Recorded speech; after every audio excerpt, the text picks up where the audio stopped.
Hey guys, it's Liam here with Wissum Productions, and today I'm going to be bringing you a full herb farming guide. This is going to include all herb patches and the most efficient way to do it. So, first I'll run through the equipment. What you're going to want to bring is a rake, a seed dipper, a spade, and sectors. Instead of regular sectors, if you do have them, bring magic sectors. I'm just putting on a pin now, just in case I get hacked. Anyway, magic sectors are a better replacement. You can obtain these by completing Fairy Tale Part 1. Other suggested equipment you should bring is Explorer's Ring 3 for a teleport to Cabbageport. If you have it, the Falador Shield and the Ardoon Cape for the Ardoon Teleport. So go ahead and wield these. Other teleports required are Ardoon, or the Cape, Camelot, Ectophile, your Cabbageport Ring, and Trollheim, which is 2 fires and 2 laws. For equipment or supplies, you're going to want to bring your seeds. In my case, I'm bringing 5 toadflax. So go ahead and withdraw those. As well, you're going to need super compost. I leave mine with a 2 leprechaun, which I suggest you do as well. So that's why I don't have any in the bank. Anyway, let's get started and go to our first teleport. For me, I'm going to do Trollheim. But before you can do the Trollheim teleport, you'll have to have completed Edgar's Rouse. And even before you can use the Trollheim patch, the quest required to use it is My Arm's Big Adventure. So keep that in mind, guys. My Arm's Big Adventure is required to use the Trollheim patch. It is suggested to do.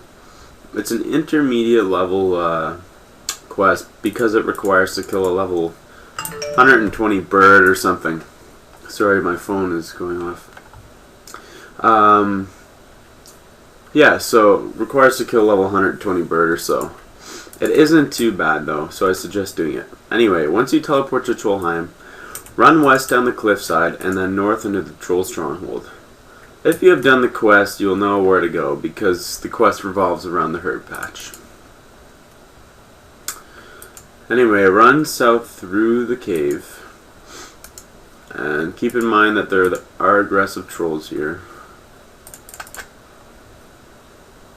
West through the door and then up north to the troll ladder.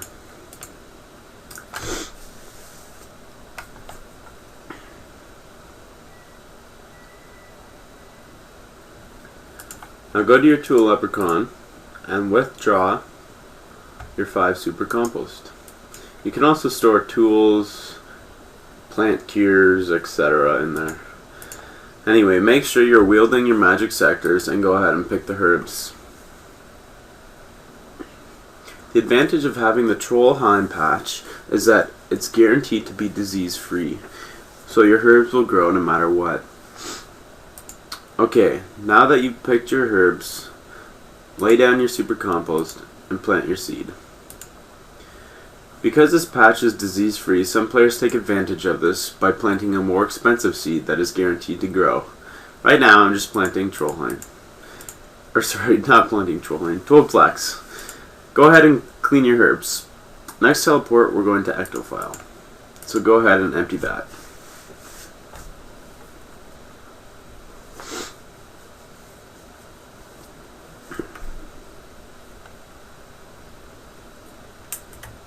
Once you're here, you're going to want to run west past the farming shop. And just in case your herbs are diseased or you've forgotten some supplies, you can go ahead and trade the girl here and buy whatever you need. Anyway, run west and pick the herbs.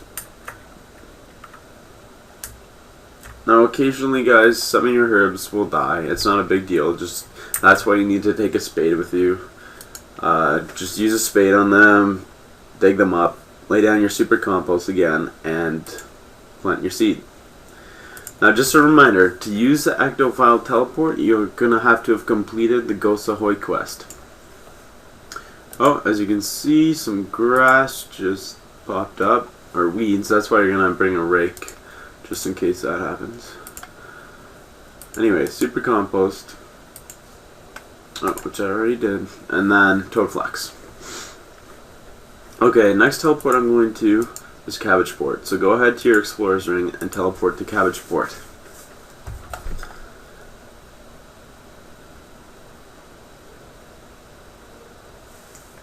Once there, run north directly to the patch. As you can see, I'm running out of room here, so what I'm going to do is clean all the herbs and then use it on the Tool Leprechaun. He's going to automatically note them for you. The Tool Leprechaun can do this with produce and fruits from fruit trees. So keep that in mind if you want to save some room and time instead of banking. Once you're here, pick your herbs again. For this patch, you can be wielding the Falador shield like this guy here, and it will give you another 10% increase on your herbs, just like the magic sectors, for this patch only though.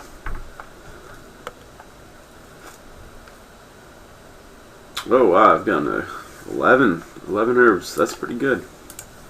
Typically you get around 6, 7 maybe.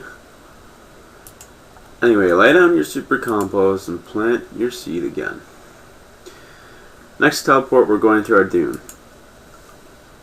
You can use the Ardun teleport from the Cape as well, which takes you directly there.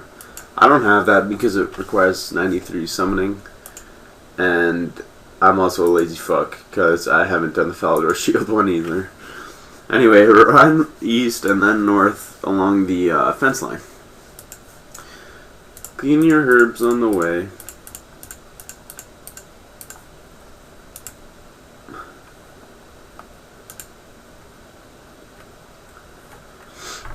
Now guys, the reason you want to use Super Compost is because it guarantees 5 herbs. And it also decreases the chance of disease. If you use regular compost and the herbs grow, you're only guaranteed 1. So that's why you want to use super compost. It gets you the most profit. And speaking of super compost, you can grow your, or not grow, I guess compose your own compost in the bin right here. How you do that is by taking 15 pineapples, or there is a list of produce that you can put into the bin that creates super compost. Pineapples are the best. They're cheap and you can buy them in bulk. Put 15 in the bin, close the lid, and after 20 minutes it will compose into super compost. You can then take 15 barrels and fill it up, or buckets rather, and fill it up. Anyway, lay down your super compost again, guys, and plant your seed. Our next and last patch, which should be your last patch every time, is Camelot. The reason for this is because it's nearest to a bank. The patches before Camelot, you don't really have to do in a specific order, but Camelot is suggested to be last. Unless you have an alternative reason to end somewhere else. Alright, so I'm out of room again, so I'm going to use my herbs on the Tool Leprechaun, and he's going to note them. Which doesn't really matter, because my fucking herbs are dead, again. 3 times in a row at this patch. Don't know how. Anyway, not a big deal. Dig them up, throw down super compost, and use your toad flax on it. So, that was all 5 patches, guys. As you can see, you can do that in about 5 or 6 minutes. You might screw up the first couple times with the order or whatever. Not a big deal. You'll get better. Anyway, for those of you scraping the bottom of the barrel for some extra cash, you can go to Vanessa here at the farming store. Buy all of her plant pots every time you do a farm run. And take them to the bank. And they're worth about 350 each, so that's an extra 35,000. On top of that, you can make your own super compost and sell it if you want. It's also suggested to bring or make a farming tab in your bank. There's a lot of supplies needed, so especially if you're doing trees on top of just herb patches. Anyway, so this is my farming tab. I got bones in here. I'm doing some prayer if you're wondering why that's in there. Anyway guys, I'll just show you how much I made with a dead herb patch as well. I still made 125,000. So you can make, if you're lucky, upward of 170k a herb run, and that's every 75 minutes, which isn't bad considering you can be doing Slayer or, you know, crafting or fletching or wood cutting on the side and just stand around and then do your herb run every so often. Anyways guys, that was the full herb running guide. I hope you learned everything you need to know about herb running. If you have any other requests or questions about the guide or want any new ones, just leave a comment and give it a rating if you'd like. And once again, this is Liam with Wissum Productions, and I'm out of here.